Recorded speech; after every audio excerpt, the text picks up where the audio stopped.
জুলাই সনদ বাস্তবায়ন না হলে আবারও স্বৈরশাসনের আবির্ভাব হতে পারে, তাই সবার ঐকমত্যের ভিত্তিতে জুলাই সনদ বাস্তবায়ন জরুরি বলে জানিয়েছেন জাতীয় ঐকমত্য কমিশনের সদস্য বদিউল আলম মজুমদার। বলেন, আগামীতে নির্বাচিত সরকার সনদ বাস্তবায়ন না করলে তাদের অবস্থাও শেখ হাসিনার মতো হবে। সকালে বিএফডিসিতে গণতন্ত্র সুরক্ষায় আগামী নির্বাচনের গুরুত্ব নিয়ে ডিবেট ফর ডেমোক্রেসি আয়োজিত ছায়া সংসদে তিনি এসব কথা বলেন। ডিবেট ফর ডেমোক্রেসির চেয়ারম্যান হাসান আহমেদ চৌধুরী কিরণ বলেন, আগামী নির্বাচনের মাধ্যমে ক্ষমতার পালাবদল দরকার, কিন্তু দুর্নীতি পালাবদল যেন না হয় সেদিকে খেয়াল রাখতে হবে।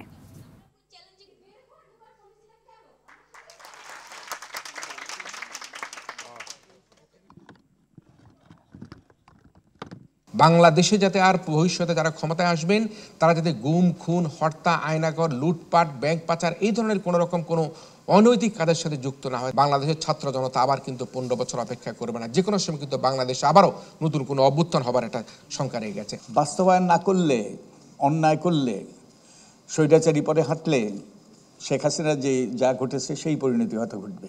তা আমরা আশা করি যে সেই পরিণতি যেন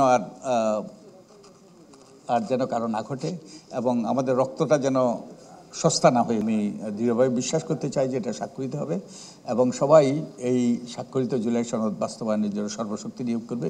বিশেষত আমাদের নাগরিকদেরকে সর্বশক্তি নিয়োগ করতে হবে।